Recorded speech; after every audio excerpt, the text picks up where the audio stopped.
گیا؟ ابو جہل بولو بولا کہ پیسے گھر ملیں گے۔ یہ شام کا تاجر گھر گیا لینے کے لیے، مسافر تھا بھائی، دروازے پر ہاتھ مارا، اندر سے فرعونی اور شدادی آواز میں کہا کون؟ اس نے کہا شام کا تاجر ہوں، اپنی چادر کے پیسے لینے آیا ہوں۔ اس نے کہا آج نہیں ملیں گے، کل آنا۔ یہ کل کو گیا، یہ بولا پرسوں آنا، یہ پرسوں گیا تو یہ بولا اگلے ہفتے آنا۔ شام کا تاجر سمجھ گیا اب میری چادر کے پیسے نہیں ملیں گے، میری چادر کے پیسے، ارے بولو اس سے وہ دوسری تقریر بھی آتی ہے جو کودتے پورے گراؤنڈ میں نظر آؤ گے، لیکن میرے اکابرین اتنی ذرا لحاظ کر رہا ہوں، مسکرا کے بولے سبحان اللہ، ذرا اور لہج کے بولے یا رسول اللہ، ذرا امام حسین کے نام پر بولے یا رسول اللہ۔ تمہیں حضرت عباس کے کٹے بازوؤں کا واسطہ، تمہیں حضرت قاسم کی لٹی جوانی کا واسطہ، تمہیں حضرت عسکر کے خون کے آخری قطروں کا واسطہ۔ ذرا پکارے اپنے علی کو، بولے یا علی یا علی یا علی۔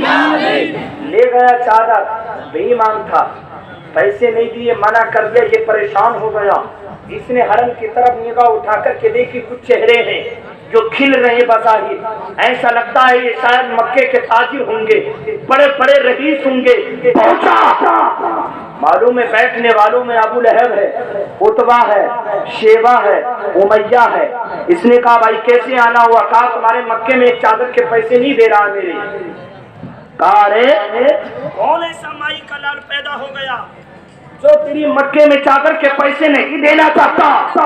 ابو لہب کھڑا ہو گیا، سینہ تان کے، چار ہم دلوائیں گے تیری چادر کے پیسے؟ ایسا کون مائی کا لال مکے میں پیدا ہو گیا جو تیری چادر کے پیسے نہیں دے گا؟ شام کے تاجر نے کہا بھائی جوش تو بہت اچھا ہے، مگر میرے پیسے جس کے پاس ہے پہلے اس کا نام سن لو، پھر بعد میں کھڑے ہونا۔ کہا کوئی بھی ہو ہم دلوائیں گے، تو جانتا نہیں؟ ابو لہب سے کہا میں جانتا ہوں تجھے، مگر ایک بار پھر بھی نام سن لے۔ عتبہ نے کہا نام تو سن یار، کس پہ ہیں پیسے؟ اس نے کہا میرے پیسے ابو جہل پر ہیں۔ یہ جو کھڑا ہو رہا تھا نا، چیخ رہا تھا، ماتھا پکڑ کے نیچے کو بیٹھ گیا۔ بڑی پیاری بات میں آپ کو بتاؤں مزے اور پتے کی۔ شام کے تاجر نے کہا کیا ہو گیا؟ اب کیا ہو گیا؟ تو شام کے تاجر سے یہ بولا ابو لہب میرے بھائی مجھے معاف کر دے۔ کہا کیوں؟ اس لیے کہ ابو جہل تو ہم گنڈوں کا بھی باپ ہے۔ کیا یہ مزاج میری قوم کے اندر نہیں ہے؟ کسی غریب کی گردن ہو تو پکڑتے ہیں قاعدے سے، اور کسی امیر کا معاملہ ہو تو زبانیں گونگی ہو جاتی ہیں۔ ہم نے پنچایتوں میں بھی دیکھا ہے، آج ہمارے منہ کے اندر وہ زبان کہاں ہے؟ کیا ہم کوئی کر سکے؟ اگر مسجد کا امام جمعے کے دن شراب پر تقریر کرے تو گور گور کے شرابی دیکھ رہا، کسی کو نہ کہہ رہے، حضرت مجھے کہہ رہے ہیں۔ سمجھے اب رمضان کا مہینہ آنے والا ہے، روزہ چھوڑنے والوں کے خلاف کریں تو دیکھ رہے ہیں 80 سال کا بوڑھا امام صاحب نے کہیں سوٹ مارتا ہوا دیکھ لیا، سمجھ رہے، کہیں کھاتا ہوا دیکھ لیا، کسی کو نہ کہہ رہے مجھے کہہ رہے ہیں، سمجھ رہے؟ طاقت نہیں ہے بھائی۔ میرے بھائی بیٹھ گیا، کہا میں تیرے پیسے نہیں دلوا سکتا، مگر ان میں بہت بڑا شاکر تھا، علماء کی توجہ چاہوں کون؟ عتبہ۔ یہ چلاک بھی بہت تھا، سب میں شاطر عتبہ ہی تھا ان میں۔ عتبہ نے کہا میں تجھے ایک مشورہ دیتا ہوں، تیری چادر کے پیسے مل جائیں گے، یا ڈوبتے تو تنکے کا سہارا کافی ہوتا ہے۔ اس نے کہا اچھا کون ہے وہ؟ عتبہ نے کہا اس کا نام محمد ابن عبداللہ ہے۔ زندہ باد زندہ باد، بولو بولو بولو بولو بولو بولو بہت گیا۔ ابو لہب نے کہا تو نے ان کا پتہ کیوں بتایا؟ عتبہ نے کہا میں نے محبت میں نہیں بتایا، میں نے دشمنی میں بتایا۔ ابو لہب نے کہا دشمنی کیسی؟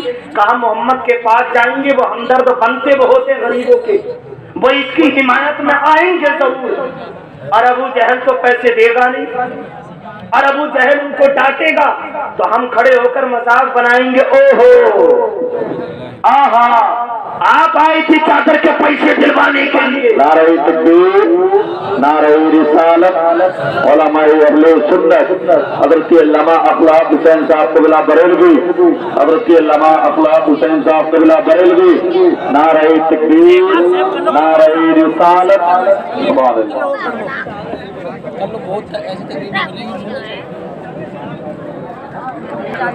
بیٹھ جا بیٹھے تھوڑی دیر کے لیے.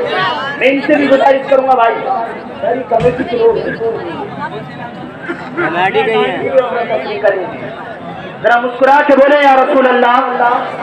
منبر نور پر آپ دیکھ رہے ہیں خطیب اہل سنت ناصر مسلک اعلیٰ حضرت العلامہ فضیلت الشیخ حضرت علامہ مولانا محمد اخلاق صاحب قبلہ رضوی کی آمد ہے. آپ اس کا نایاب خطاب سنیں گے. اب میں انشاءاللہ اپنی بات کو سمیٹ رہا ہوں. کہا جب وہ پیسے دلوانے کے لیے آئیں گے اور وہ ابو جہل چادر کے پیسے دے گا نہیں، ہم مذاق بنائیں گے محمد آئے تو تھے مگر دلوا نہ سکے، تو آج ان کی مذاق بنائیں گے. یہ پتہ کرتا کرتا میرے نبی کے آستانے پر پہنچا. جب سب لوگوں نے منع کر دیا، میرے نبی نے اپنی چادر تطہیر کو کاندھے مبارک پر رکھا. اللہ کے نبی نے ارشاد فرمایا، او شام کے تاجر، چلا تیری چادر کے پیسے میں عبداللہ کا بیٹا دلواؤں گا. بولو بولو سبحان اللہ. چلے میرے نبی. یہ دیکھ رہے ہیں، عتبہ بھی دیکھ رہا ہے، بڑے بڑے مکے کے شیطان دیکھ رہے ہیں. آ رہے محمد ابن عبداللہ. میرے نبی دروازے پر ابو جہل کے پوچھے ہاتھ لگایا. اندر سے وہی فرعونی اور شدادی آواز کو میرے نبی نے مسکرا کر فرمایا، ابو جہل باہر کو نکل، میں عبداللہ کا بیٹا محمد آیا ہوں. زندہ باد زندہ باد. یہ دیکھ رہے ہیں ادھر مذاق ابھی بنائیں گے. باہر کو آیا. تاریخ لکھنے والوں نے لکھا ہے میرے نبی نے اپنی دائیں انگلی ابو جہل کے سینے کی طرف کی اور بائیں انگلی اس تاجر کی طرف کی. میرے نبی نے فرمایا، اے ابو جہل اس کے پیسے تیرے پاس ہیں. میرے نبی نے 3 مرتبہ انگلی کا اشارہ کیا، اس کے پیسے تیرے پاس ہیں. ابو جہل کی طرف انگلی کا کرنا تھا نبی کا. اللہ کی عزت کی قسم چہرہ پیلا پڑ گیا اور مکان کے اندر گیا، چپکے سے لا کر پیسے دے. سبحان اللہ سبحان اللہ. زندہ باد. پیسے کا دینا تھا. ابو لہب تو بکھر گیا. دیکھا یہ ابو جہل ہے، یہ تو تنازعوں میں بڑی بڑی باتیں کرتا تھا. چوپالوں پر بیٹھو پر یہ کہتا تھا محمد ابن عبداللہ کے ساتھ ایسا کریں گے ویسا کریں گے، یوں کریں گے یوں کریں گے. مگر جب آج وہ آئے تو اس کی بولتی بند ہو گئی. یار یہ تو کہیں ہمیں لڑوا دینے کے چکر میں. دوسروں نے کہا چل کے پتہ کرتے ہیں اس نے ایسا کیوں کیا. ابو لہب دروازے پر پہنچا، ہاتھ مارا، پھر پوچھا کون. کہا کہ یہ مت پوچھ کون، جلدی باہر کو آ. باہر کو آ گئے. ابو جہل سے کہا تم نے آج پیسے کیوں دے دیے؟ اس نے کہا نادانو تم نے کیا دیکھا؟ ابو لہب بولا حرم کی سرزمین سے ہم نے دیکھا ان کے ہاتھ میں نہ نیزہ تھا، نہ برچی، نہ بھالا، نہ تلوار. صرف تیری طرف انگلی کا اشارہ کیا اور تیری بولتی بند ہو گئی. ابو جہل نے کہا نادانو تم نے صرف انگلی کو دیکھا، اگر میں تھوڑی دیر پیسے اور نہ دیتا تو محمد ابن عبداللہ کی وہ انگلی میرے سینے کے 2 ٹکڑے کر ڈالتی. باکر پورٹائن والوں یہ تمہارے نبی کی شان. میرے نبی نے غریبوں کا ساتھ دیا، میرے نبی نے پیغام دیا اور اسی میں کامیابی بھی ہے کہ ہم نبی کی شریعت پر عمل کریں، اپنے علماء کی قدر